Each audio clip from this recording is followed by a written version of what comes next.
Bottle of water. We are back with a new episode of Baldie Locs. Who's Baldie and who's Locs? Well, if you must know, I'm the one drinking the milk and she's the one with the rocks. The gems. How's that tell who's Baldie and who's Loc? You started this. I need you to make it make sense. Well, you got here's how we got to make it official. Okay. We're writing this on the spot. If I say we are back with a new episode of Baldie Locs, and then you say for those who are wondering who's Baldie and who's Locs, then I'll finish it with the rhyme. Okay, but you can't use rocks ever again. I can use rocks again. No. Why? Because I always do it. You always do it. You have overused it. All right. You ready? Let's do it. All right. Thank you guys so much for tuning in to a new episode of Baldie Locs. And if you're wondering who's Baldie and who's Locs, I am the one that enjoys chicken and she has the pox.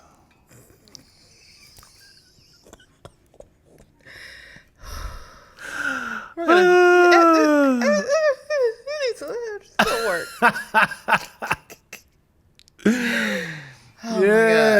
Oh my gosh. How you doing, Dion? I got my 10K today. Nice. Did my internet walk. Internet walk. Is the internet walk for those who don't know what the internet walk is? It is my white woman walk. Your WWW. My WWW. Hence internet. Internet walk. So essentially, it's just WW walk. But if I say I'm on my internet, they'll just be like, "What?" I gotta say walk. Yeah, it's like chai tea. I was gonna say it's like chai tea. ATM machine. ATM machine. You gotta say the walk, man. Yeah. Because it sounds like I'm on my internet. It's like, oh, PIN number. You scrolling? It's all of them. Yeah. You said PIN number? Yeah. Yep. My social security number. No, I mean my SSN number. Right. Yeah, there we go. That does it. Yeah. What did you want to talk about today, Miss Twill? It's so many things to talk about, Dion. Mm-hmm. Well, listen, we know we're behind in our classic movies, but what we're not behind in. Hello. We watched Dancing with the Devil, a documentary, and we were both, I'm going to speak for both of us, immediately captivated. Yes. I think as soon as... For those who don't know. Yeah. What Dancing with the Devil is on Netflix right now. It just came out, a week ago? About a week ago. It is about dancers on TikTok and Instagram. I 100% you've seen. Mm-hmm. They all have 1 to 10 million followers, and you see them collaborate on Instagram. Yeah. And they're based in LA. Dope dancers. You don't think nothing about it other than like when you're watching them. I follow a couple and it's just like, man, dances are also always fun. Yeah. Or their locations are so cool. Where are they shooting at? Mm-hmm. So watching watching the documentary and not really having a clue what it is, Dancing with the Devil is like, apparently it was like this church that became a management company. And watching it, I was like, wait a minute, Dion.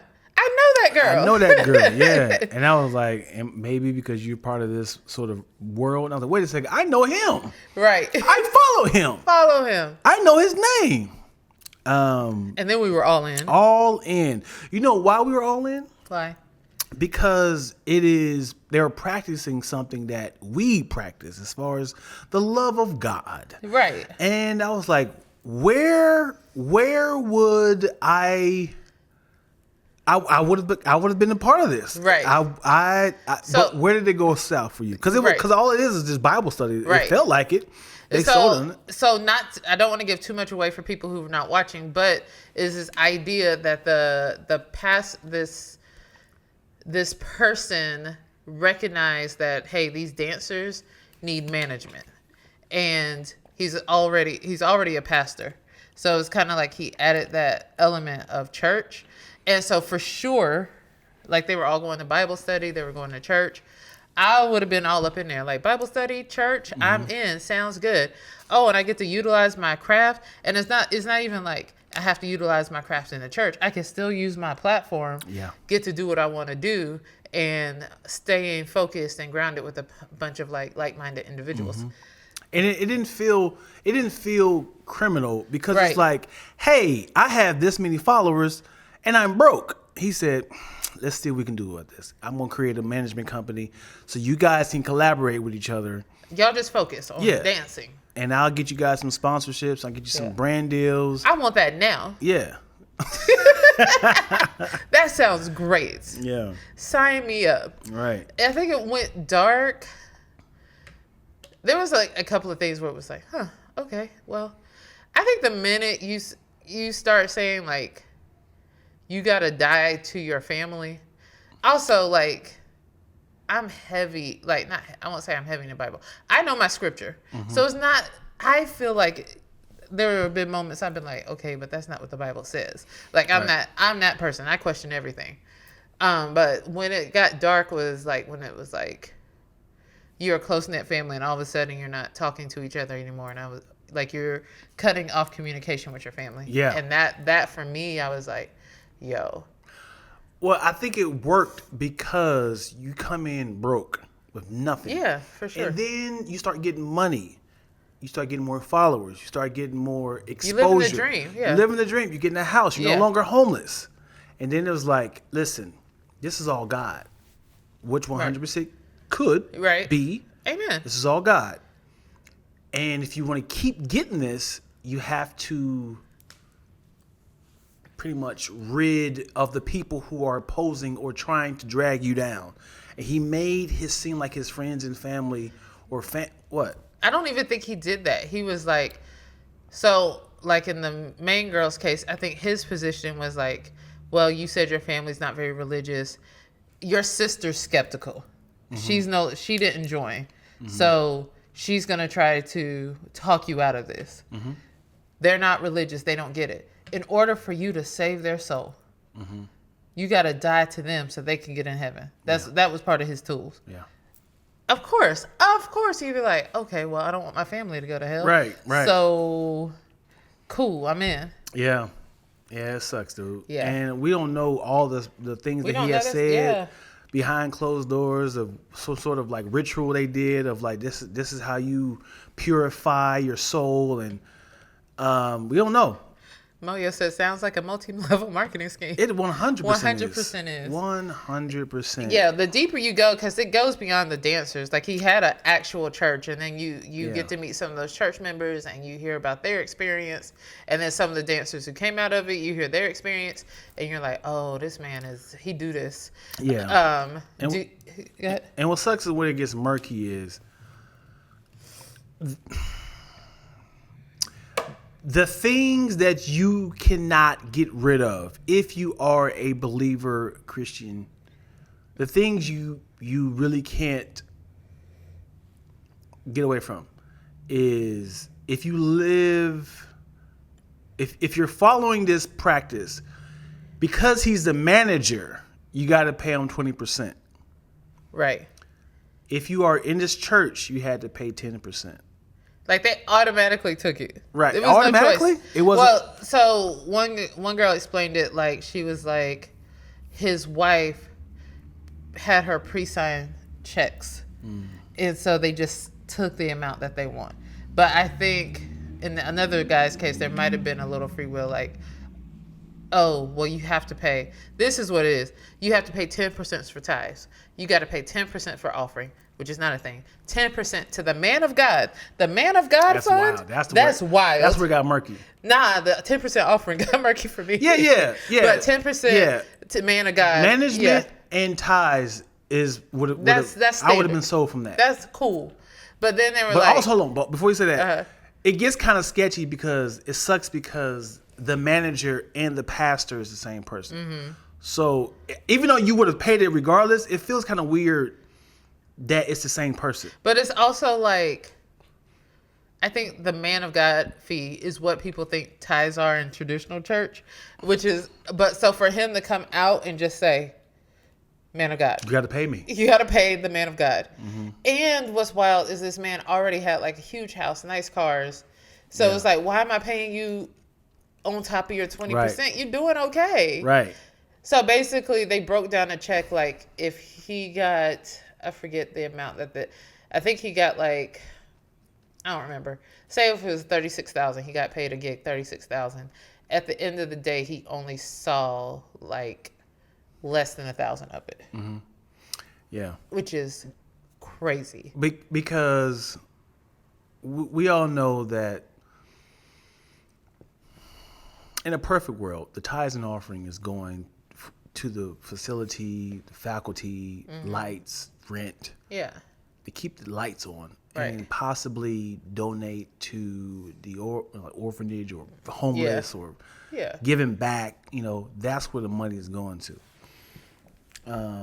We don't know where that money was going for them. We don't know if they were helping some sort of organization. Right. I mean, which you essentially could. I mean, they had a church, so maybe they were paying that. But then it was also like the rent that they were staying in the house. Yeah, they were staying in the house. The videographer, which was his son. It was a lot of stuff that was just like, oh boy. Mario said, "What does dancing have to do with the ministry?" Nothing. It's just a business opportunity, and he really I was thinking about how much people hate like the whole prosperity movement of like give your tithe and God will bless you type thing. This one was all he talked about was we're gonna be rich. I can make you rich. I can make you a lot of money. God showed me how, and I can show you how, and God will bless us, and God will continue to bless us. That sound like his whole ministry. Side note, I'm gonna put a pin in this.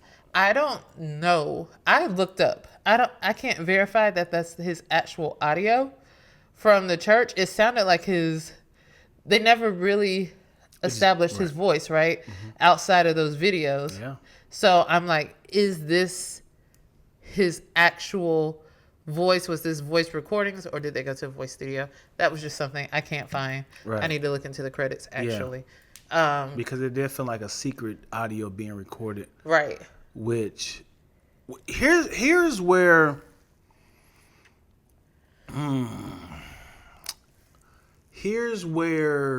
it got weird. They said no one can just go to this church. Right. You had to be invited. You had to be invited to the church service. That was weird because it's like, hey, unless it's like, hey man, my guy is lost. I really want him to be a part of this church. That could be an invite, but you couldn't just be a guest, as in like I'm just gonna walk up. Right. And then for like her sister, when she was like, his daughter called me and was like, the pastor needs you to come to the church. The word is for you. You need to come to church right now. She was like, I'm taking my friend to the airport. And she's like, can you get your friend an Uber? The pastor really needs you to come.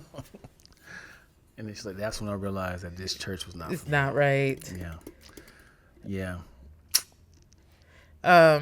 What do you, does the church have an address? Can I go next Sunday? Probably. Well, see if it has an address. Look it up. What's it called? Shekinah. Shekinah Baptist.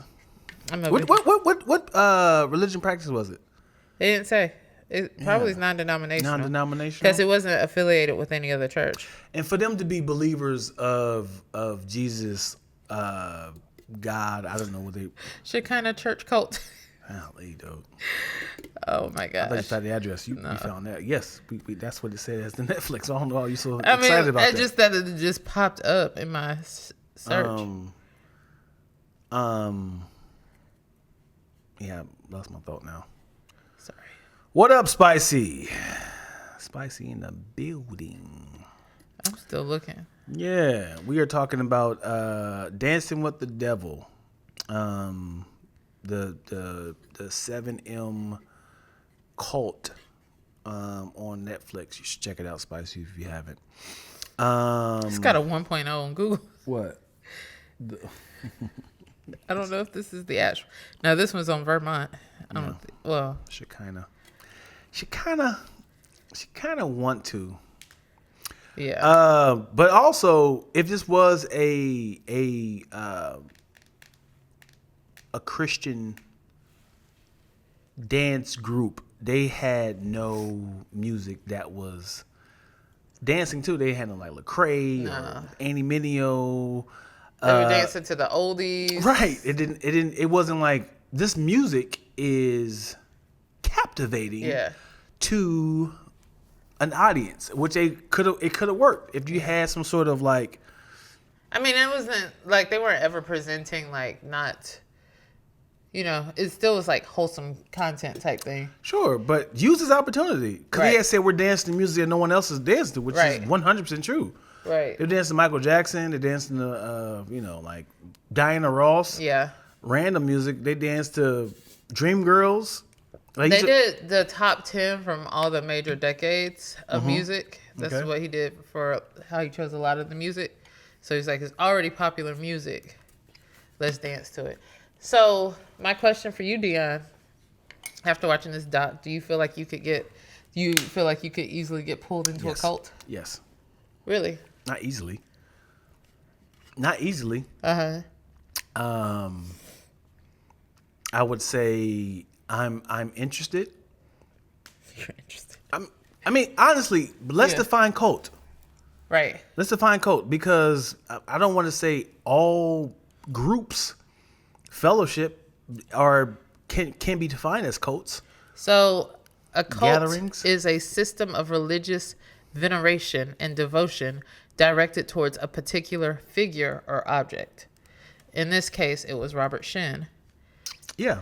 I looked up the top 10, or like basically signs that you're in a cult. Because I was curious. How you gonna ask me a question then? But go ahead. Yeah, we're having a discussion, yo. Like, calm down. We almost there. I thought you answered it. So No. that's it. Okay. As in, can I get manipulated into a cult? And if you define the definition of a cult, it is a group of people that has a belief in something. Yeah.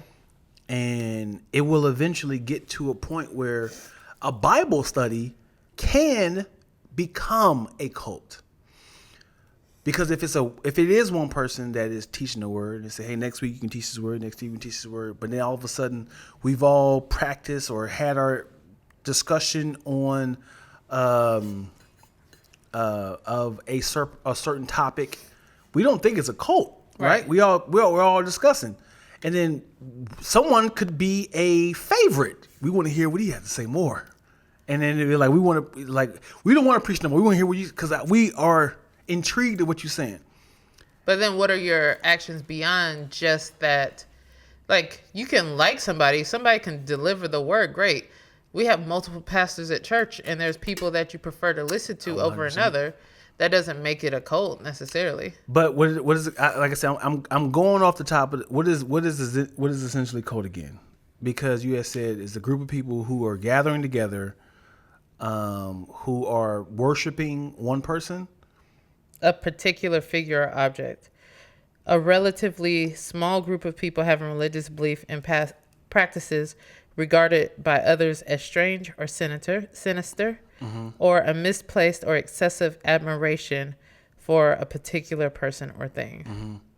Yeah, I don't think I can be manipulated, but I can see how it could be a slippery slope. As in, man, that was powerful. Man, like here's an idea. You ever been scrolling on Instagram and then one of your favorite influencers pop up? You watch whatever they got to say because you're influenced by whatever they have to say. Right. There's some people like, I ain't got time for it. I don't care what they got to say. I'm gonna scroll by. Right. It's like, oh, they talking about so and so. Let me see what they got to say. Let me sound on. So it's like I want to hear what they have to say. I have a favorite. Right. You start to kind of like idolize and put them like in a place of, I don't care what this is about. I have to hear what they got to say about this Caitlin Clark or this Kendrick Lamar situation. Everybody, I see the memes. I see this person. I want to see what they got to say about this. Right. But I think that's part of, so listening to a person and having a person having influence is maybe like part of that, but it's a whole collective things. Like, I think the idea is also like there's an authoritative thing behind this one person. Like, this one person says something, that's the end all be all. Yeah. There's no question. Right. And there's no encouraged free thought. I'm saying on the surface. We're Right. talking about Instagram. Right. Like if those people that stop and I want to hear what you have to say, if I had access to all these people in person and I'm talking to them and I believe what they're saying, it's like, and with that being said, I need everybody to reach in their pocket, just give $1. It's not a lot, just $1. If you want to, you know what I'm saying, it becomes like that. That's how Beyonce got us in a cult. We didn't even know. She was like, I need you to spend these coins on this silver outfit you're going to wear. And I need you to buy this ticket. You didn't have to. Didn't have to. You didn't have to. Nobody would be like, yo, what you doing here with all green on? Right. It's silver. Judging you. Anyway, but I'm saying I would see the signs like, okay, I'm feeling away. Like I'm being manipulated. I can feel it. I know you well enough to know that you would start questioning at a point. Like I don't think you would drink all the Kool-Aid. Like you would be like, hold on. Yeah. You might have started sipping the Kool-Aid, but you would have been like, yeah, something about this Kool-Aid ain't right. Feel right. This man. ain't right. I'm not gonna do it. I know you that well. Yeah. I think I question stuff at a level, and I always pray for discernment. That's my personal thing. Like, don't let me be deceived. If I'm going to a new church, my prayers, Lord, let me keep, let me keep this your manservant, like not put him on a platform or a pedestal, and know that you are God. And if I see something that's not right, that you'll like nudge me and tell me, let me know that I need to peace out or speak up or something like that. I agree. So as I was saying earlier, there are like 10 signs that you're in a cult. One of the things is absolute authoritarianism without accountability. Are you going fast, or are you saying that's together? That's one word. One sentence. Okay, say it again. Absolute authoritarianism without accountability. What does that mean? So let's use Robert Shin, since we're talking about the documentary. He is the last word, the ultimate word, and nobody can question him. He has all authority in that church. Okay. And no one else, he's not held accountable to anybody else. Nobody else can. There's no board. Check him. Right. Zero tolerance for criticism or questioning. So that's 9 and 10 are the same thing. I mean, he's ultimately all plays in together. Lack of meaningful financial disclosure regarding budget. So no transparency with finances. So how much money you make? You got to tell them? No, they're saying there's a lack of, like, when you come to you go to like you contribute to certain nonprofit organizations, they have to give you a report of how the funds were used at the end of the year. They don't have, like, that doesn't happen. Unreasonable fears about the outside world that often involve evil conspiracies and persecutions. A belief that former followers are always wrong for leaving, and there is never a legitimate reason for anyone else to leave. Abuse of members. Records, books, articles, or programs documenting the abuses of the leader or group. One more time. It says records, books, articles, or programs documenting the abuse of the leaders or groups. So I was trying to get it clean for the video. Okay. Versus you having to explain skepticals like question mark. Followers feeling like they are never able to be good enough. Okay, you're not gonna do that one again. Oh, okay. Because it was a motorcycle, and you had a question like, I don't know if this is true or not. Okay.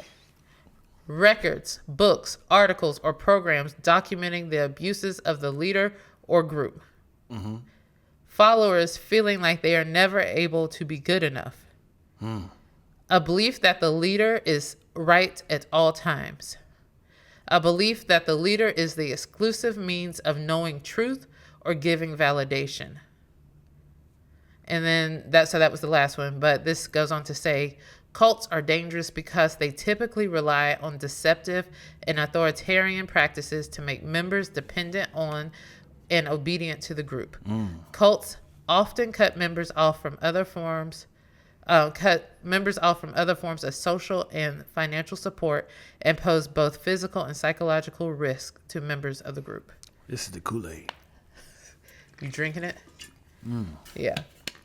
So it is like, I mean, we hear like a lot of those things, like so-and-so's in a cult, and it is good to say, well, you know, like, who's the leader? Are they only answering to this leader?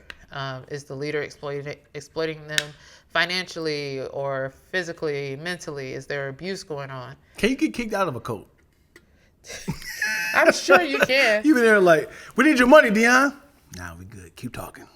But I feel like it's more so like an excommunication. Like, there's groups where it's like, people are like, we can no longer, like, you're no longer part of this circle, to shame you and make you feel bad. Like, like, could you imagine somebody in there? I like the word. I don't care what you're talking about. I'm not giving you money. I'm not participating in nothing. Brother Dion, it came to me that you have not been fully obedient within our community. What do you mean? In order for this community to completely function, we need the participation of all our members. Is that right? And my son, God is not pleased. Well, God told me. Okay, keep talking. God told me that you are acting outside of his will by not fully participating. And I could see in your eyes, son, that you might be experiencing some hurt, some doubt. And I'm saying, let that down. Okay. I can heal you. Okay, I believe you. I can help you grow financially. Is that right? God wants to bless you. Okay.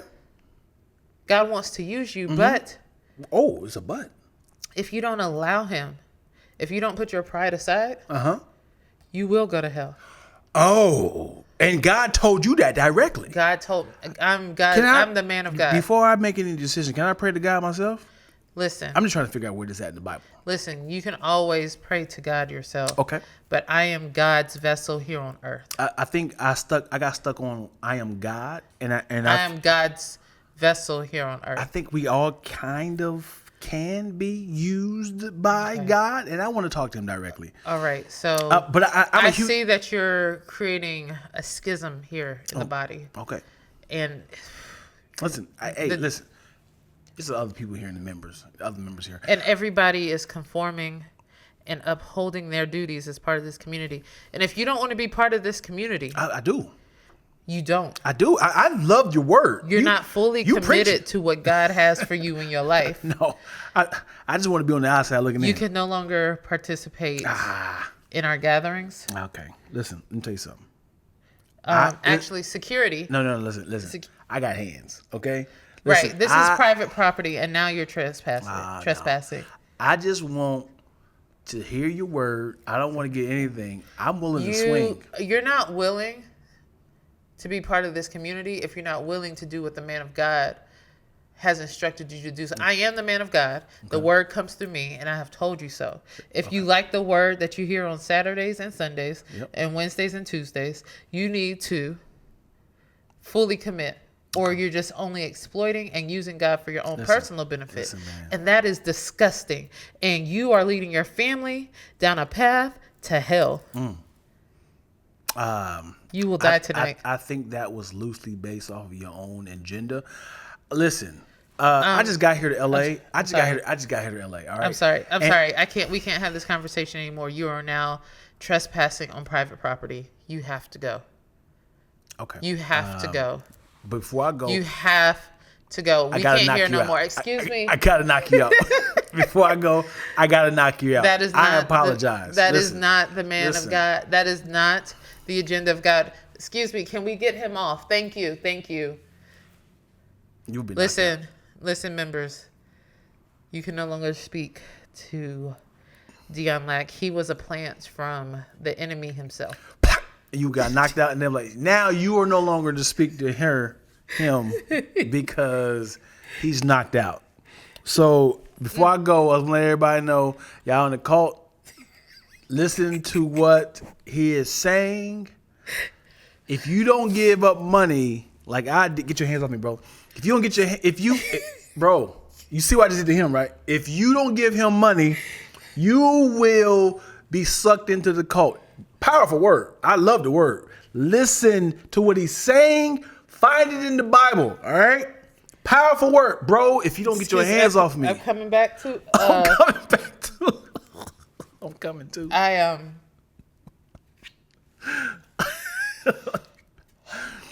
Oh, you want to get knocked out again, huh? Knocked out again. Oh my gosh. So one of the things that was like heartbreaking in this doc, I know we're still talking about the doc, but I'm about to transition. One of the things that was heartbreaking about the doc was like seeing the parents, because it just wasn't this main girl. There was other families who kids have been cut off from them, right? And like, what do you do as a parent? Mm-hmm. You see your child acting completely different. Your child is no longer talking to you. I said this, didn't I? I said this to you, didn't I? Mm-hmm. It hurt my heart, man. That hurt my heart. If the way they described how much her daughter had changed remind me of experiencing my brother losing his mind. Like not going crazy, but actually losing his memory. And when you're having a conversation with him and everything is and it's like you just press and play. It was like talking to AI. It had no personality. Like it had information, but it was just like, no, you're gone. So when in this documentary, they was like, dude had so much power. They was like, okay, pretty much the walls are closing in. I need y'all to go talk to your family. I know I told y'all not to talk to the family because they're trying to take you to hell. Now they got articles. They're exposing us. Go talk to them. Have fun with them. Have fun with them. Get the heat off of me. Get the heat off of me. So now they're kind of like, hey, mom. Hey, dad. How are you? They was like, hey, remember this? Yep, I remember that. And then mom was like, hey, what really going on there? What was really going on? And listen, if we're going to talk about him all the time, I'm just going to go. I'm just going to go if we're going to keep talking about him. And that hurt. Yeah. And then my daughters did that, man. Because essentially, you know what happened? What can happen to them had to be a cult. It could just be a boyfriend. Yeah. It could be a boyfriend who's like, hey, man, I really feel like your parents are bringing you down. You're the talented one. You know, they're leeching off of you. They're trying to figure you out. They want your money. You know, married people do this. Don't stop giving your brother money, okay? Mm-hmm. Listen, it's me, right. My business. Stop giving. I mean, two things could be true. You know, people can manipulate you to feel like you're doing something wrong. Who is your love language? Yeah. Yeah, man. I think I know 100% the Tangy 7. That's the family name. The Tangy 7 would have been just like her parents. Mom and dad have been out here every other week trying to find me or whoever. And then started a whole social media campaign. There would have been a documentary for sure. Mm-hmm. All of this would have happened.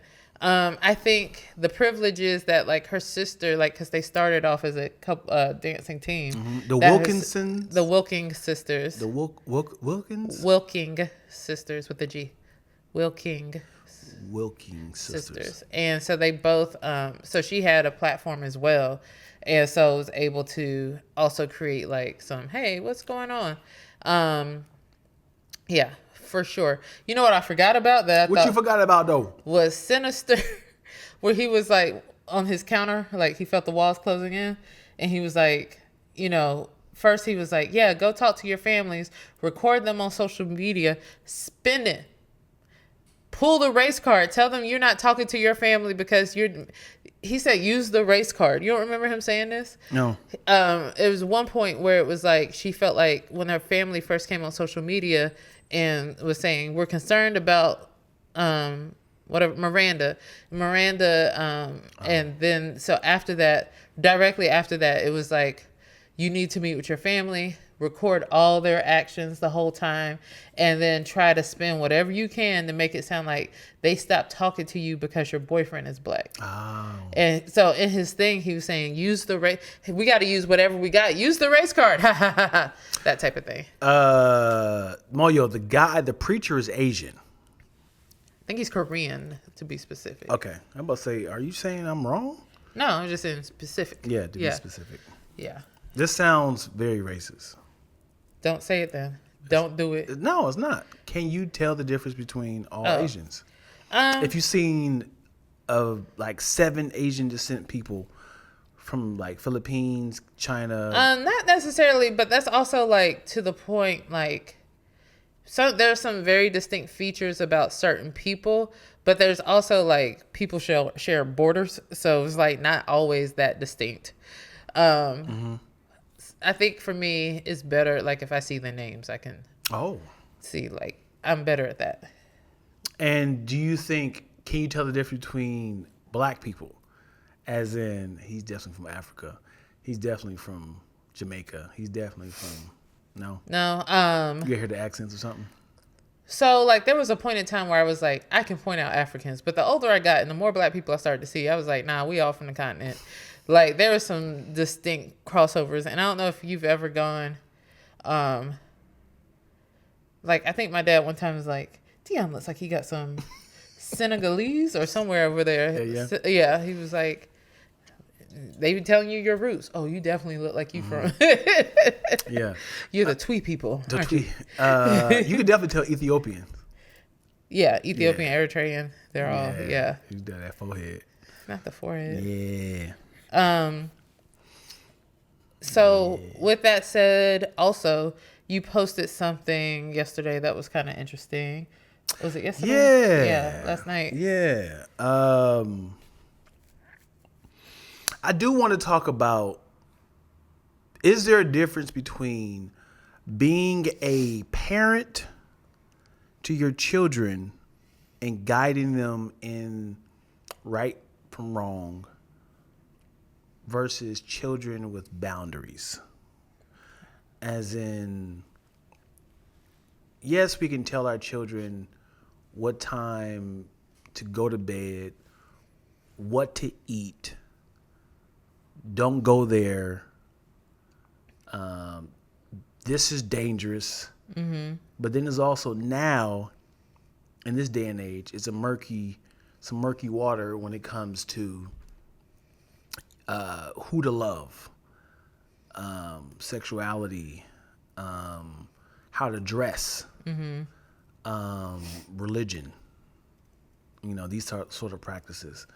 Because if you say, hey, we're going to church, and your child say, I don't want to go, is that a blurred line? Is it a blurred line if your son is like, I want to wear a dress to school? Is it a blurred line if it's like, I don't want to eat meat, but the only thing you can afford is Spam? It's like, I want to only eat, You can get these frozen green peas, baby boy. So we all know twills don't have kids, but I feel like when it comes to like getting up and saying like, let's go to church, depending on the age, your kid's like, I don't want to go. You're not going to give them grace to not go to school. You're going to make them get up and go to school, right? So I feel like in that same thing, I can also make you get up and go to church. Now, I understand if your kid was like, when a kid's like, I'm sleepy, because there are some days as an adult, Sunday school, as an adult, I don't want to go to church. I don't want to get up to watch church. I definitely want to get dressed to go to church. But I also recall those days like when I went to Sunday school, and Sunday school was 9 a.m. So that meant you were getting up at 6:37 on a Sunday to go get ready for church. And it just was like the worst. Like it might as well be. And then you got up early the day before to clean up. It's no fun.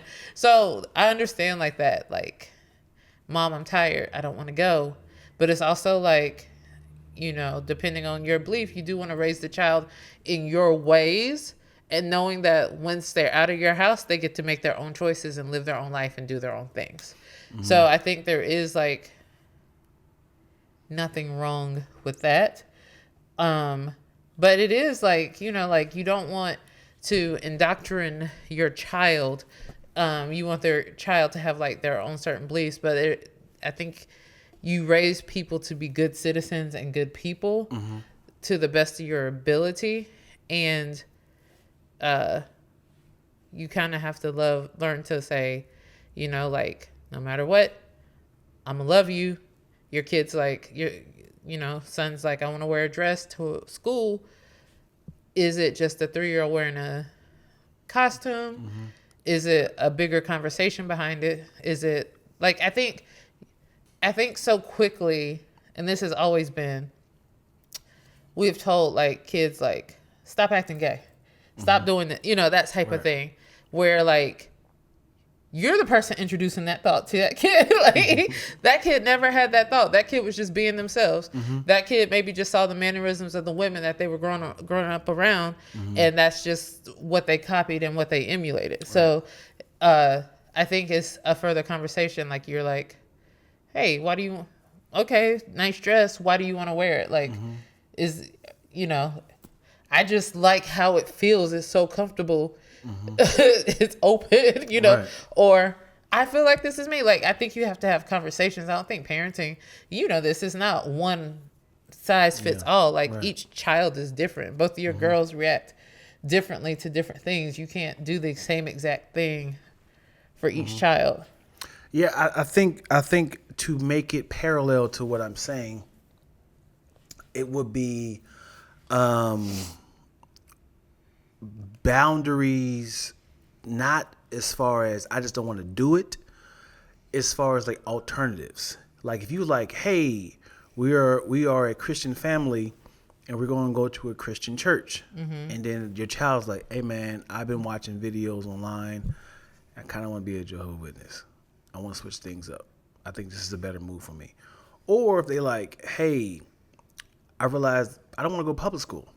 I think you should invest a little bit more money and take me to a private school. I think you might want to get a job then. And I was like, no, I just feel like it's scary there. And I agree. You want to be homeschooled? Sure. Who's going to homeschool me?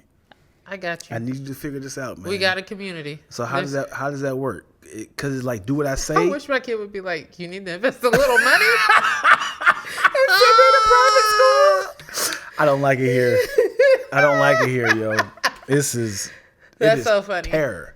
I think I'd be like, like, I could be like, go talk to your grandma because mama ain't having that. Or Stephanie would be like, we go to a Christian church. Or I think it's also like, okay, this is different. I see that you're like, I think it's good that you're exploring different schools of thoughts.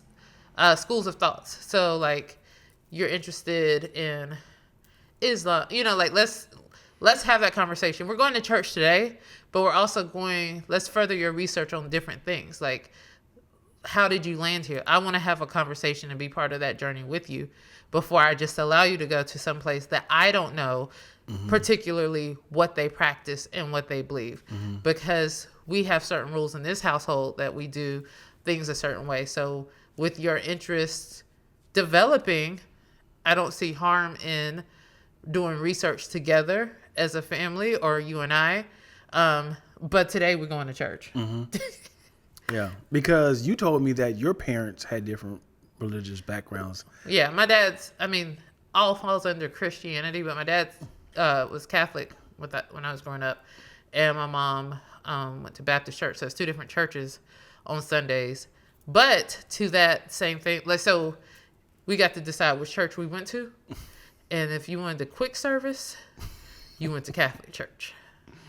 You stood up. All you had to do was kneel a few times, stand up, kneel, repeat some stuff, Father, Son, Holy Spirit, and be back home. It was like an hour and a half, versus mom's church, which was Sunday school, the full service, and it was a black church too.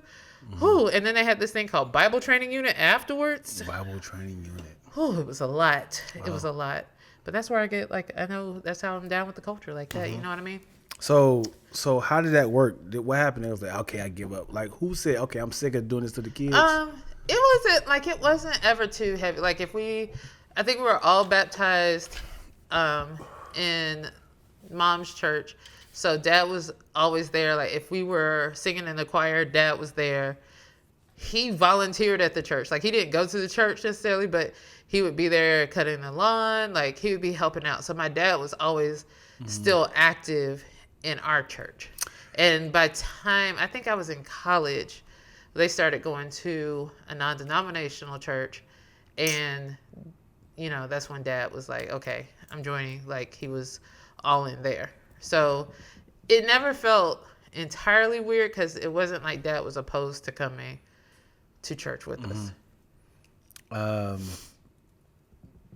Going in the comment section, Moyo said, parents' responsibility to train their children according to how they see fit within reason, as long as it isn't abusive or demeaning. Boogaloo says, I feel like forcing your kids to go to church is low-key child abuse.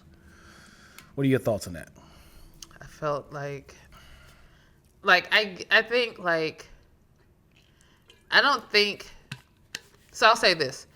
I grew up very differently in the sense that like free thought was always encouraged in my family.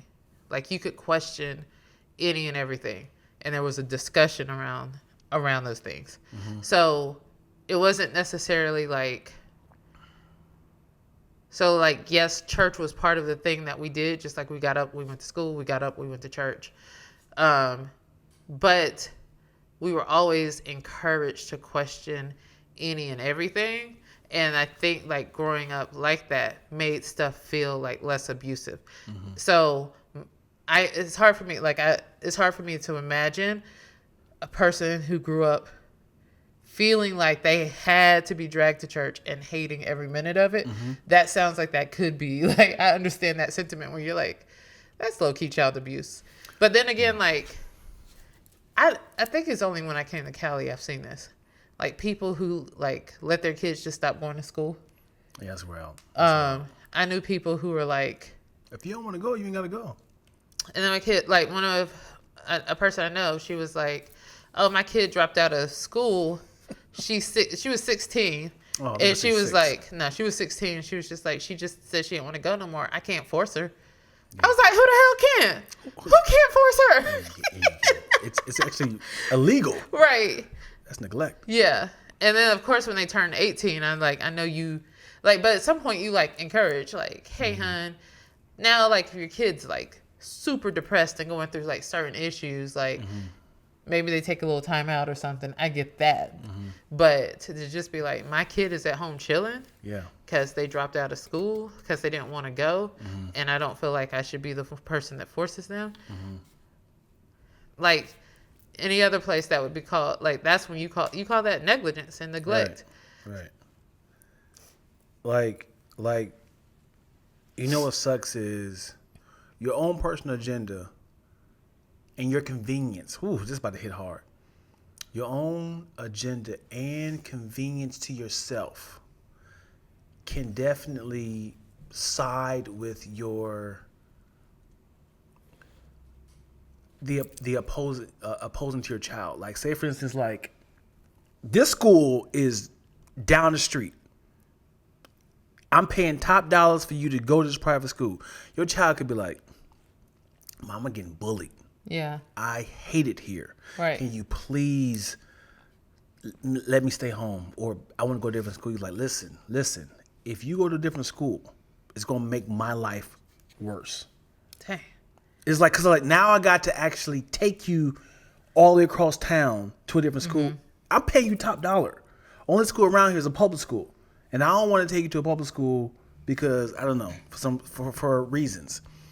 And it's like, listen, my job is paying for you to go to the school. No. It is a block away. Like, right. Listen, man. But it's also to protect your child. Right. All right. But now it's like, now I have to get up an extra hour to take you to school, you know, and fight traffic to get to work.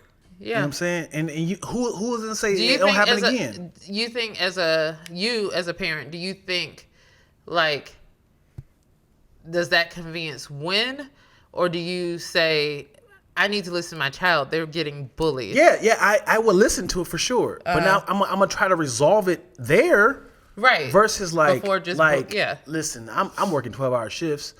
Now that I get home, I gotta, get up an extra hour early, make them breakfast, make them lunch, and then now drive across town, and now have to, fight traffic to get to work or whatever. Right.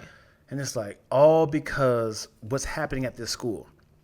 Right. I'm gonna do whatever it takes to fix the issue there At the school. Right. At the school. That makes sense. Yeah, I'm not gonna be like, okay, we're done. Right. No, that makes sense. Like you wanna. That's any mediation and technique is to first try to resolve that issue before you upend and change everything. Yeah. Yeah. Yeah. What they saying in this comment section? Oh, they talking. Yeah. Wigaloo says, as a really young child, did you even understand the point of attending, or was it always enjoyable when it comes to church? So this is different. Like you might have to talk to my younger siblings for that. For me, going to church, I didn't really start going to church until I was like 8, I want to say. And so at that age, it was something fun and new. And I think that also speaks to your church. Like there was always like these kid-centered things. So you felt like eventually you were going to go play with friends. Right. And it was with the underlining theme of religion. Right.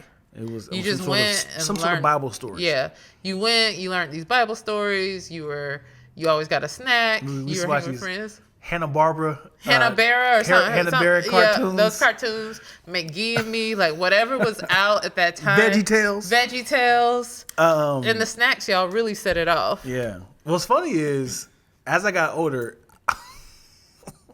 I remember all these religion cartoons and not knowing that these are when you're a kid, you think they are in the Bible, but you did not know that they're stories in the Bible. Like the whole time I was like, where's Good Samaritan at? Like I thought it was like a book. Like I'm looking for the book of Good Samaritan. I'm looking for this book. And I did not know it was a parable. Just a story. Like it's a story. Yeah. And that's funny. And like like you see like the prodigal son. Yeah. And I was like, where's the story at? Yeah. Man, I'm trying to find because they would just highlight the stories, and then we had like this little Bible. It was like my first Bible. It was just Bible stories. Yeah. You didn't know where it came from. It was just like the story specifically from it, and they just highlighted the most fun parts. Yeah. So for me, church was enjoyable. Now, when I got older, like when I was a teenager, and then they started making us go to like revivals. Mm-hmm. Yeah. And if you don't know revival, that was like it was usually like at least 3 days. It could be a week long, of like heavy church service all week long in the evenings. It was like continuation sermons. Back to back to back. Piggybacking off of each other. So then, I don't know about you, but in Baptist church, you had like your church conventions and like so then all the churches had their revival scheduled for different weeks. So our revival would be up, but then so like all these other churches had revival. So then you had to go at least one night to their revival, and then your youth choir might be singing at their revival. Yeah. Then they would have a youth revival, and oh my gosh. Or like the church conferences where you had to go and help usher because your grandma was head of the usher board and she signed you up. I started twitching. That was painful. That was painful. Because you're battling between becoming a teenager. Right. You're being influenced by friends and TV and you're having feelings, you're going through puberty. But it's also like growing up as a kid and feeling yourself, and like I feel ways when I see guys and girls, and it's also like that feeling is not so great because it can kind of be a murky water of sexualities and but it's also like, hey, God, Jesus, religion, and it's like you're going through this like battle of what's right and what's wrong, and he's like, man, all my friends who don't go to church saying this is the fun, it was dessert, but over here is that salad.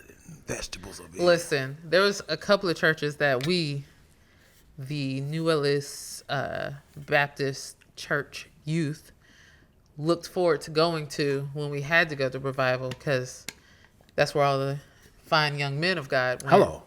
We were like, yeah. Oh, Shiloh. We are gonna go to Shiloh Baptist. Oh, I thought you told me his name was Shiloh. Oh no, we were calling him out. No, we going to Shiloh Baptist because they got the youth choir with all the men's on there. Yeah. Moyo said, I love when parents teach children to use their mental capacity, so freeing. My mom was big on that. Undomesticated Jean, welcome. I was in church all day on Sundays and I didn't like being there, but it didn't hurt me. And the stuff stuck as I was grown, as I grew. Well, as I've grown. Yeah. Bigelow says, as a kid, taking away half my weekend would have had me hot. Half my weekend. Yeah. Saying it like that is crazy. But I won't say it's half your weekend. It's it 2 feels hours that on way. Sunday. It's 2 hours, but it really feels that way. Even now, like, I get mad because I be like, because, as an adult, you work, and then I get Saturday, and Saturday is typically like my errand days, our podcast days. And then Sunday, you go to church. Now you grocery shopping for the rest of the week. Yeah. And then you got to go to work again. So it does kind of, I get what you're saying, for sure. It does feel like half the weekend, but yeah.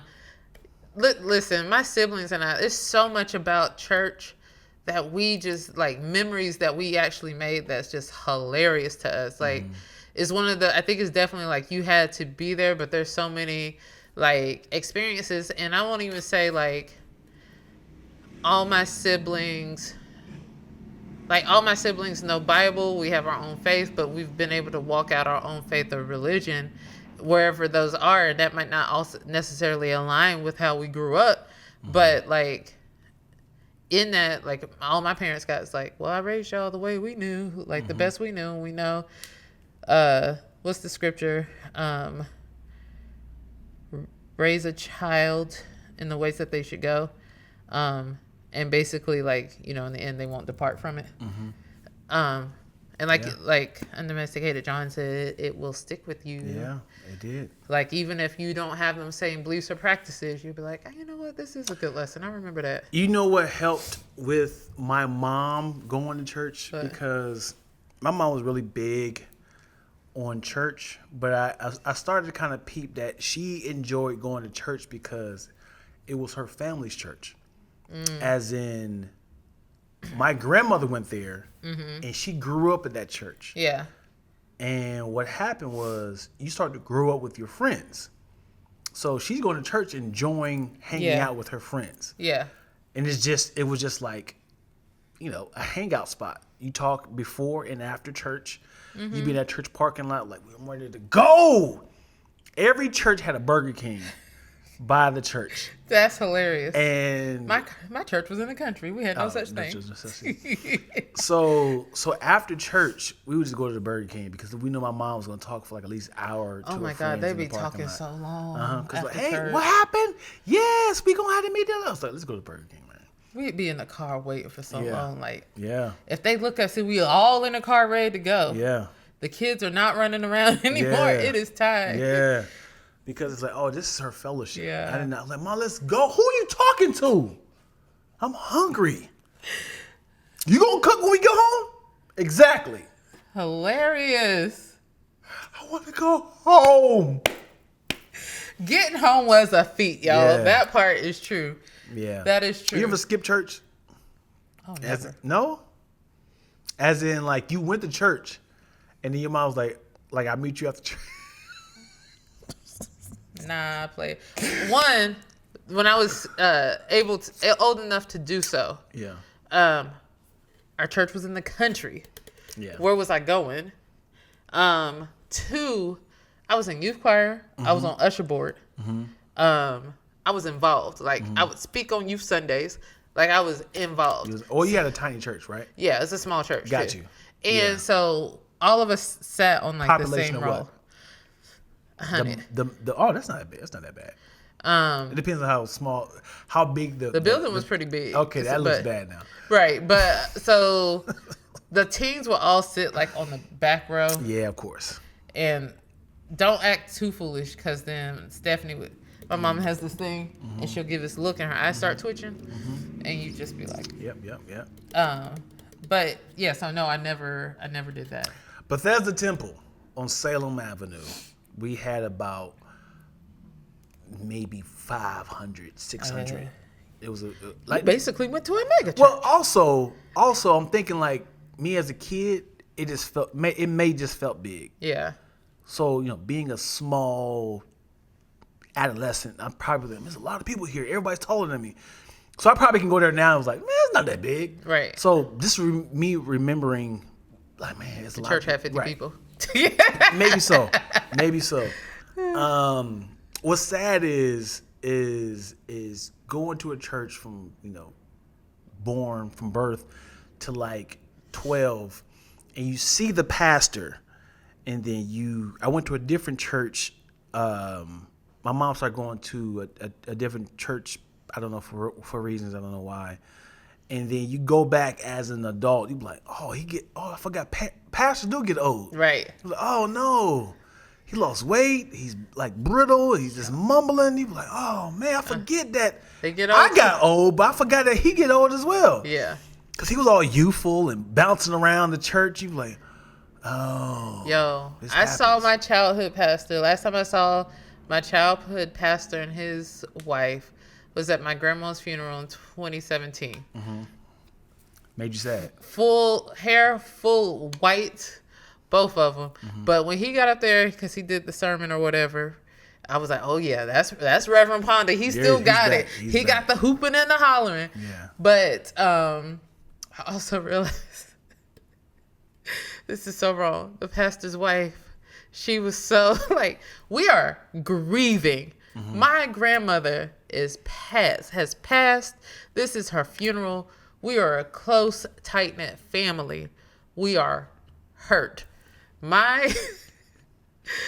This woman walks past. She's like, greetings. She sees Bryant. Bryant was a doll baby as a kid. Like, everybody loved him. He's always so happy. Like, he's Bryant stone face at this moment. Mm-hmm. She come up. She's like, Bryant, you remember me? Grieving. Stone face Bryant. Yeah. It's Miss Ponda. It's Miss Bryant. I was like, the look he gave. I was like that. Like, get out of my face. The look he gave, and like, I was looking at her like, how chill out, man. Are you? Wait. You go to funerals. Like, wait. You do this. Like, wait till afterwards, man. You talking about the funeral still happening? The funeral, like, you know how like it was. I think everybody was just walking in. Like, the family had been walking seated. in. I don't know if it was like the viewing. It wasn't the viewing because I was gone. I wouldn't be able to pay You can attention. do that at the end. It wasn't at the end. Oh, it was like right at the beginning. And Bright was just the look he gave, and we were like, we're trying to get her to pass. There's protocol when it comes to funerals, because at my dad's funeral, I seen a bunch of loved ones that I ain't seen in years. Yeah. I don't do it right now. Yeah. Like during the service, Yeah. When we outside in the gravel, in the parking lot, let's do the hey. I thought this woman goes to funerals as part of her job. Mm-hmm. Yeah. She's there with her husband. She should know. It's been 11 years. You know what not to do. Yeah. But I think because she was just so excited to see Bryant. And you know what sucks about being the pastor? What's that? Is you gotta kind of go to all them funerals and all them weddings. Do you charge both? They get honorariums. You don't charge usually. What do you mean honorariums? Like the family gives you what they think you should get. What they think? So it could they think? We think you are worth $16. Here you go, Pastor. This wedding where you had the angels hanging from the ceiling, you're gonna give me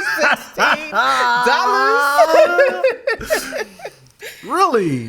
Yeah. That's it? It's usually an honorarium. Just like some people now, I think pastors have gotten smarter, and it's like my honorarium is at least starts at. Yeah. Yeah. Yeah. Because if you got a big church, and it's like, Pastor, when are you available? And all these pastors, all these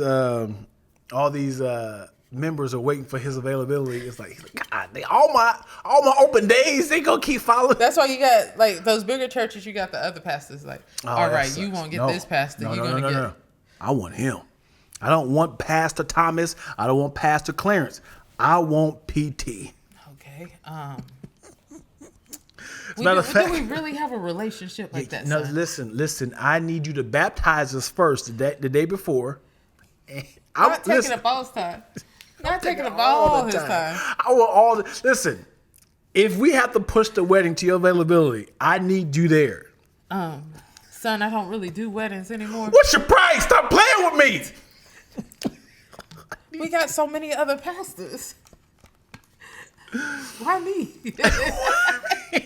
You changed our life. Because of you, we got married. We need you to tie the knot for us, man. You want to do Zoom? The disrespect. $16, Mo, yo. That's crazy. That's crazy because it's like, is it offensive? Yes. Because it's like, man, I really want you to marry us. Uh-huh. And when you say you're not available till December 2nd, all right, we'll wait. Wait. No, you don't have to wait. Don't. Well, anything can come up because if I get a paid gig, if I get a paid speaking thing, best believe I'm going to be there. Yeah. You know, the disrespect is, just like you said, man. Imagine having this big old wedding, like you did shifted and changed the whole entire church into white. Right. You didn't painted the walls. You got seat covers over the seats and everything, and swapped out the piano to a clear piano. You put lights up. Yeah. Chandeliers that twinkle and glisten. The bride comes down from the ceiling. And he's like, oh, I'm about to get paid. They got money here. It's like, so you gave me $16 as my honorarium? Well, you see, we kind of. It's not about you, Pastor. It's about us, all right? We just wanted you to say, will you? And so thank you for that. So, with that being said, just be grateful, okay? We got you a plate. That plate was like $100. Got you a plate. The plate was $100. You like shrimp? Yeah. You like lobster? So that shrimp is from New England, okay? That's that lobster, that New England as well. Mac and cheese is from... and that's that Malay filet mignon. Yeah. So be grateful, okay? Be grateful, sir. We could have chose anybody. We chose you to eat that food, okay? The disrespect. The disrespect. Don't do it. Oh, my gosh. Are we chatting about the... that's a word. Atrocities? What is that? Woo, what word are you looking at? Because I don't know. Atrocities? I'm just guessing. I don't know where you at. The atrocities of how expensive weddings are. Oh, boy.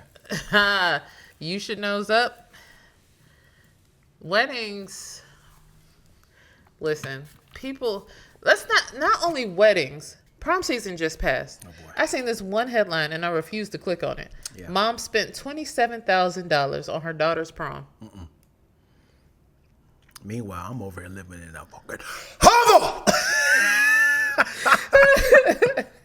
I can pay my entire rent for the year. I just saw that and I was like, well, how much is her wedding finna cost?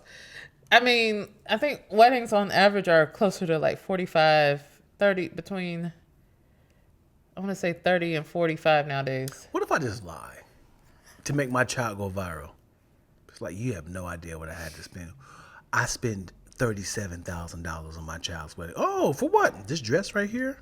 I got it from so-and-so. I can lie, right? There was a mom on the Tamron Hall show, and they had receipts because, you know, Tamron's a journalist. So you're not going to get on here and lie in her face. Yeah. Yeah. Okay. It was something crazy. And it's just, and their thing is like, well, my child worked so hard, and I felt like they deserved it. And I'm like, $27,000? Is she going to college? Because if she's going to college and college is paid for. Oh, boy. If college is paid for, she got the scholarship to go through college, then maybe. Yeah. Maybe if that's what you want to do. But please even consider that as a down payment for her house. Right. A condo, so that when she goes away to college, that she's also making money on this rented property. It just goes a little bit further. Bars. Instead of a memory from one night with some little boy she's not going to be with no more. Oh, boy. That really just aggravates me. Yeah, for sure.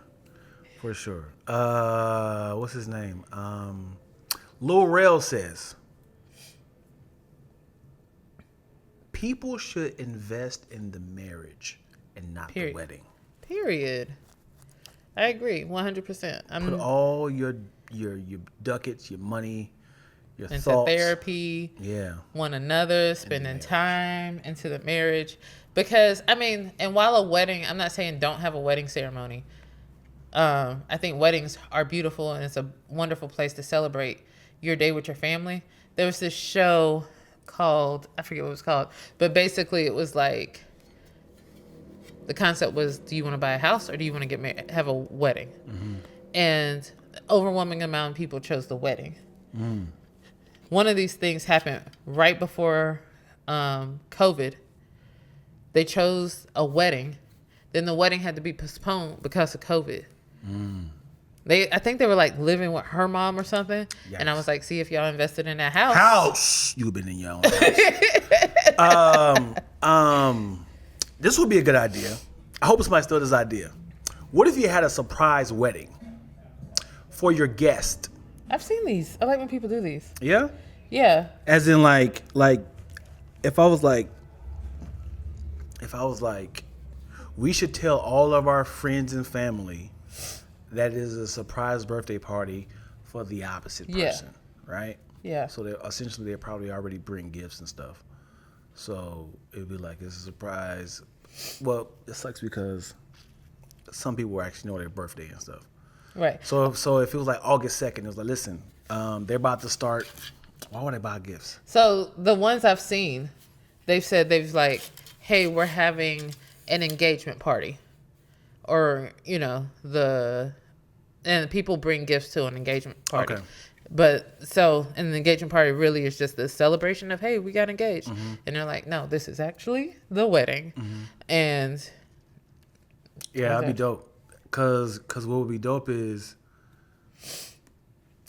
watch this. Is it this way? There you go. Yeah, watch this. So everybody, watch this. Whoo! You gotta have some money for this. But not really. Imagine it's a room. A room. And it's like, hey, so-and-so's on their way. On the counter, when they come in, we all gonna say surprise, all right? And then they all wait for the door to open up, but that wall opens up and they're at the altar. Not the wall opens up. You gotta slide over like it was a curtain. They're like, surprise! Like, we're getting married. And they on the other side like, we surprise you. We're getting married. That's a lot. That's a lot? How's that a lot? I'm trying to figure out where we get the sliding wall from. I mean, it could be a curtain. Okay. Because it had to be staged as in like, they're coming. Yeah. And then they was like, you see, they all in the dark. They open the door and they wait for somebody to come on.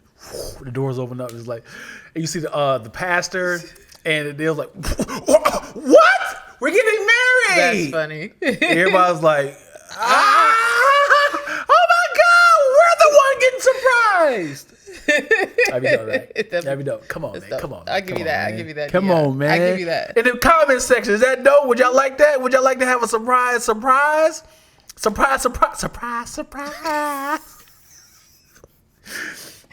A surprise wedding. You think you about to get surprised? You thinking you surprising somebody? You get surprised. You sitting there with the balloons and the noise makers, and they're like, wow, I'm crying. I didn't know they was engaged. Not this. You're so ridiculous. Oh, that's funny. I would definitely, because everybody already got the cameras ready. Yeah. You know? Yeah. Deanna, that's diabolical surprise. That's a diabolical surprise.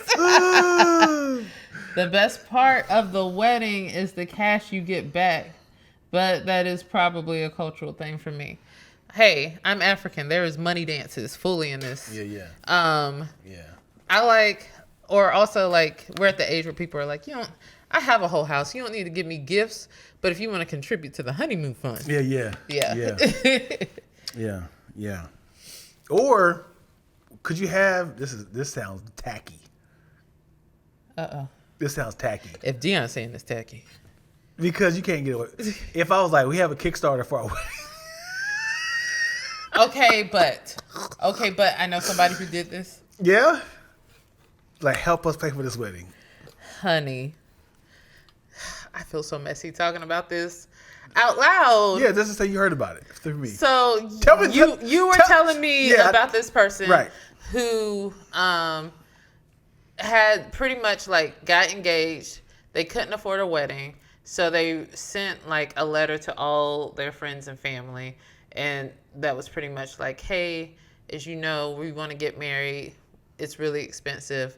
Anything that you can do to financially contribute. I don't know how well that went over. I know a lot of people are like, okay, so maybe y'all shouldn't, or maybe you should just go to the courthouse. But they never got married. Because of the finances, or didn't work out? I think he was cheating. Ah, yeah. He wasn't a good match. Gosh, yo. Yeah. Sending out a letter saying pay for our wedding is nuts. It's not the invitation. You think you're getting an invitation? Huh? You think you're getting a wedding invitation? Yeah. Oh, they're getting yeah. Scan the QR code to contribute. To contribute to our wedding. And I think the other thing is about receiving that letter is like, if you know you weren't going to be invited to the actual wedding, then it's like, come on, bruh. Yeah. Also, who you ask is important. Right. There's nothing wrong for like family help and stuff like that, but it is what it is. Yeah. So with that being said, let's wrap up and talk about our. I was going to say the same thing. Yes. Yeah. But I have a top 10 list before. You got another top 10. Oh, well, that was just 10 signs that you're in a cult. Okay. I don't know. That's What's exciting. your top 10 list? I was curious because, last weekend I was in the Chi-Town and Chi-Town, Chicago. Good question, Mo. Did they get their money back? I don't know if anybody contributed, if I'm honest, according to what Dion told me. But I'm praying. Hey, man, anytime I see NGL, I always feel like it's like nigga. But not gonna I know, not gonna lie. I thought Zup was like, that would be amazing, nigga. Hilarious. Okay, so I was in Chicago. I didn't go to the South Side only because I was only there for a couple of days.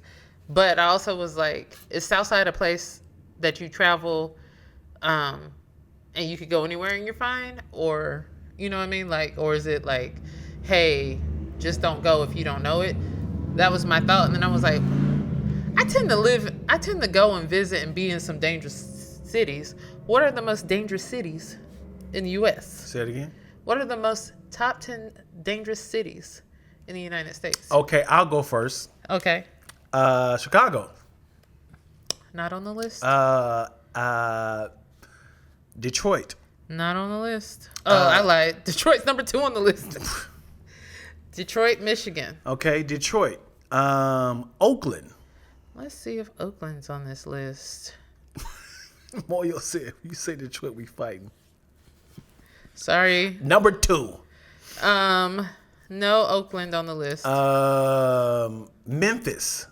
Memphis is definitely on this list. I just gotta. They're number 4. Number 4. Do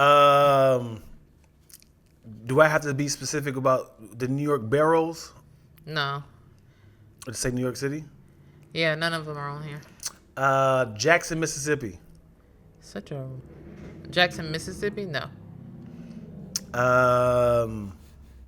Los Angeles? No. Crazy. Like, if we talking about Los Angeles County, I could say Compton, right? Or something like that. No? It's not on here. All right. Well, I'm out of options. We got New Orleans. Atlanta.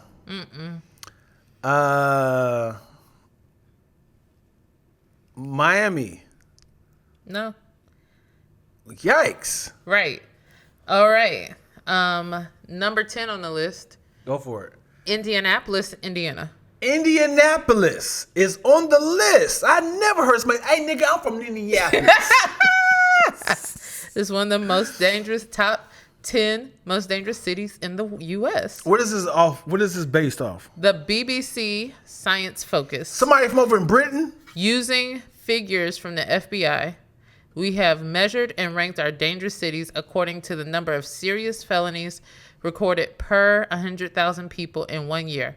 Violent crime includes murder, manslaughter, assault, and robbery. And this is off. This is 2024. But this is off somebody from Britain. No, they wrote it, but it's Yeah. based off the Got FBI you. list. All right. So Indianapolis. Indianapolis, Indiana, is number 10. Dayton, Ohio. Nope, surprisingly. Number 9 is Albuquerque. Hey, nigga, I'm from Albuquerque. Hey, homie, I'm from Albuquerque. That don't have a ring to it at all. Number 8, Stockton, California. Hey, nigga, I'm from Stockton. I mean that I feel that a little bit Yeah, I more. be passing it to Malone. I be passing it to the car. I be passing it to the mailman. Okay. Number 7, Cleveland, Ohio. Cleveland is the city where I come from, so run. I would say more Youngstown than Cleveland. I didn't think Cleveland was on the list. Cleveland is definitely on the year. It said the violent crime is above the national average. Recorded offenses had been dropping over recent years, but saw a big jump in crime rates from 2020 to 2021, and it was also attributed to increasing poverty and the effects of COVID-19. Number 6. What number is Cleveland? 7. Number 7 was Cleveland. Number 6, Milwaukee, Wisconsin. Milwaukee? Yeah. The ill meal? The ill meal? Number 5, Kansas City, Missouri. Hey, KC? Undercover? Yeah. Trying to make it sound cool. I did not know this. What? Kansas City is not in Kansas City.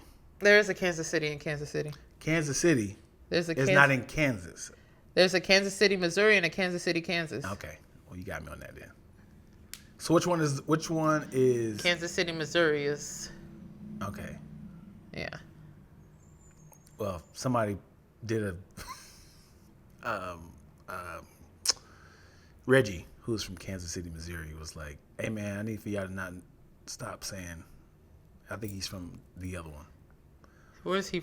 Wait. Now I'm like questioning myself. Kansas City in Missouri. Maybe there's not a Kansas City, Kansas. Man, what are you talking about? Hold man? on. I always thought it was a Kansas City, Kansas. Ruining my it is point. one in Kansas too. Okay. Whew. But where does the Kansas City Chiefs play? Okay, see? Okay. Let me. Gary, Indiana. No. Next, that was number 5, Kansas City, Missouri. Number 4, if Memphis, Tennessee, which you know. I said okay. Which you said. Okay. Number 3, Baltimore. Baltimore. Maryland. Baltimore, Maryland. Maryland. Yep. Baltimore. You didn't know that? Number 2 is Detroit, Michigan. Again, sorry, Moyo. Number 1. Hold on. Is this city that you see a black or white city? Black. Okay. And is a city you've heard of? Mm-hmm. As in like, oh yeah, that makes sense. It's not like, you know what, you would never know. I think it makes sense. Maybe. Atlanta. No, but some rappers are known to be from this place. Football team you used to be in this place. In the comment section, can y'all guess what the city is? I gave you the clue. Football used to be here. You a bandwagon. Your football. St. Louis. Ask my tattoo ass. I'm so St. Louis. Ask my tattoo ass. Number 1, yo. Shout out to Hear More. Shout out to Sexy Red. You better know where Sexy Red reps. So yeah, those were the dangerous. Shout out to Nelly. Man, St. Louis. Yeah, man, number 1. So I was like, oh, LA, New York, Chicago, not even on this list. What are we doing? Pow. Oh. I'm surprised DC wasn't on that list because it's been getting crazy too. Yeah. But Baltimore makes sense. Can they change the capital of the United States? They've done it before, so I would imagine. Where was it? It was in Philadelphia. Born and raised? No, really? Yeah. They talk about that in Hamilton a little bit. I don't remember. But yeah. Why you make me nerd sometimes? Why DC? Or was it New York too? They wanted to carve out a little place that was neutral, like wasn't one. Like, was it? Mario's upset. What year was this study done? It said this was released in 2024. 2024. Yes. I'm sorry, Mario. U.S. Capital before DC. So basically, they just wanted to take land that wasn't part of any state and create like a neutral center to be the capital. Yeah, so it was Philadelphia was the temporary capital until Washington, D.C. would be ready. You know what I really want? I really want to know. Think about this, because I need for y'all to understand how difficult it is to determine the borders of states in this time. The airplane didn't exist. So they were just going off of, this area right here is Ohio. Where does it end? It doesn't matter where it ends. This is my land. Like, so they had to be like, from this area right here, this area right here is Ohio. Wait, how are we like no one is walking the border and putting sticks down. There are markers. Like, how are they figuring this out? Like, it's a perfect line from Ohio to Indianapolis. So like this is 1700. So was there a creek or a river that ran through it? It could be. But just out of curiosity, yeah. Because like, it's not like they had an aerial view of like, okay, this determines where these things. You don't even know if you're going straight. They're with the horse and buggy, and they're like, we're going to start here. And every 30 miles, we're going to put a marker.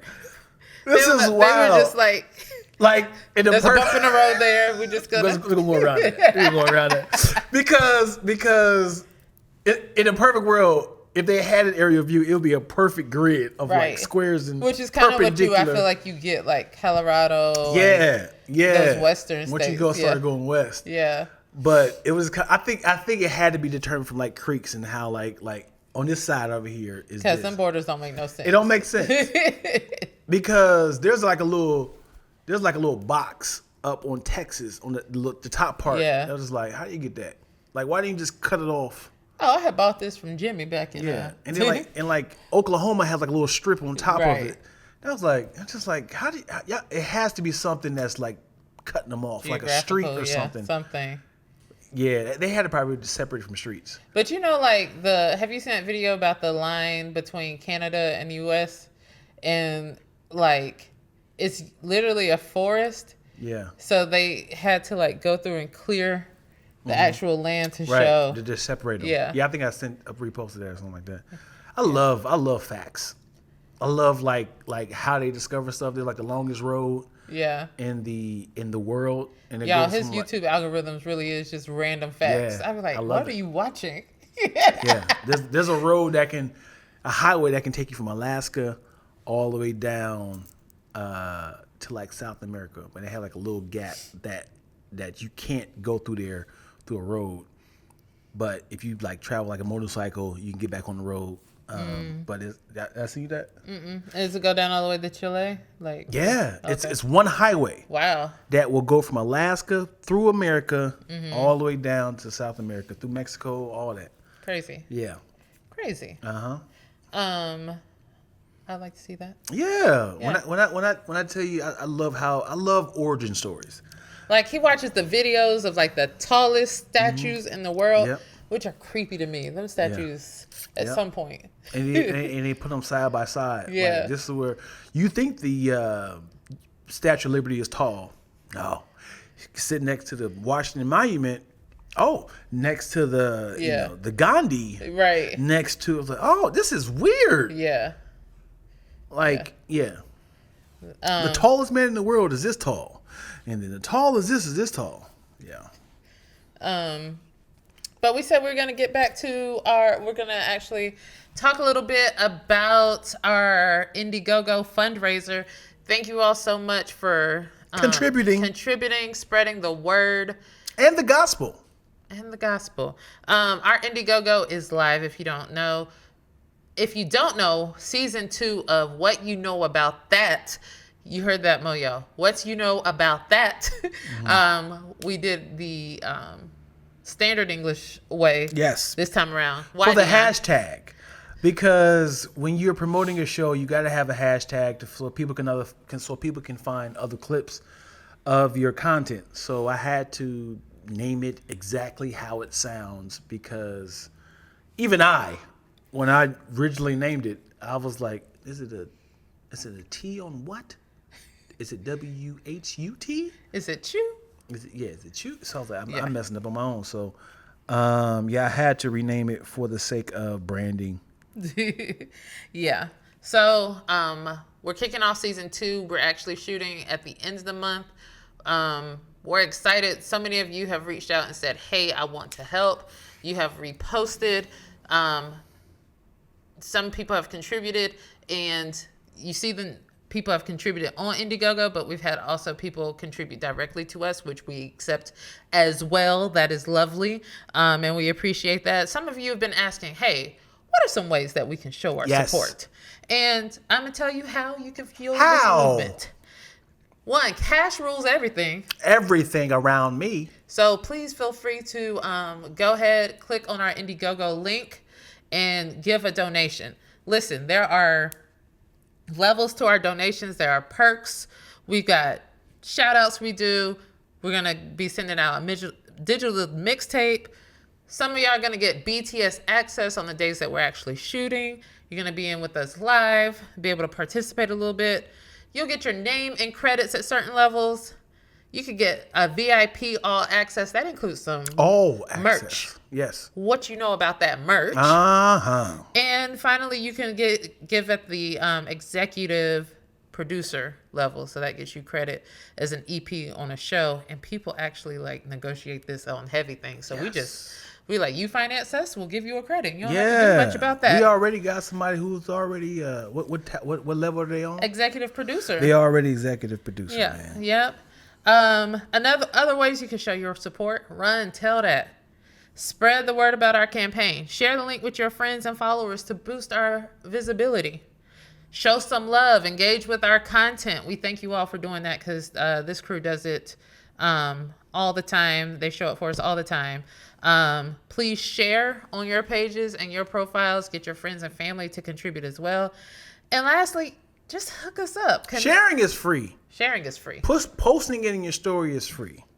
As I said, hook us up. Connect us with businesses that you know.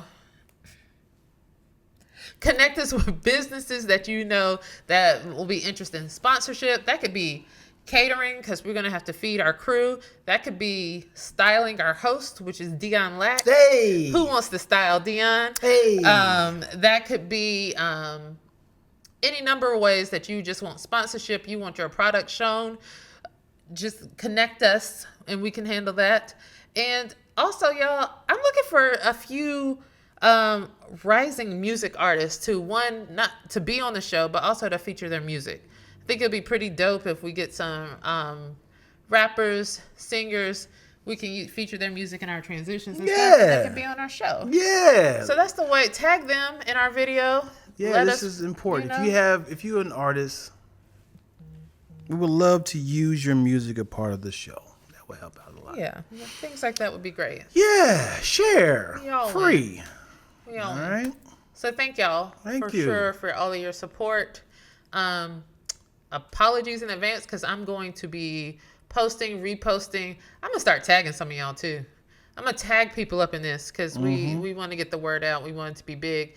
Again, we did have somebody contribute at the EP level. So thank you. They did that directly to our Lacktoast account. And if you're interested in doing that, you can do that as well. Look at my feet.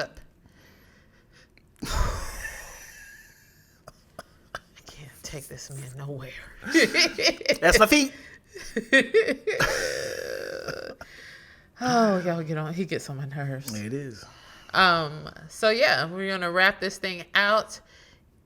If you are watching this thing on YouTube, Thank you for subscribing to our YouTube channel. Make sure you like and comment below. Share with a friend.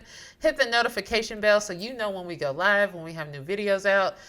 Or you might be listening to this on Apple, Spotify, iHeart, Amazon, all the many different ways that you can listen. This is live everywhere you can listen to podcasts. So thank you for your support. Be sure to subscribe. Comment. Let us know what you're interested, like what part got you interested, got you hot. What are your thoughts? Talk to us.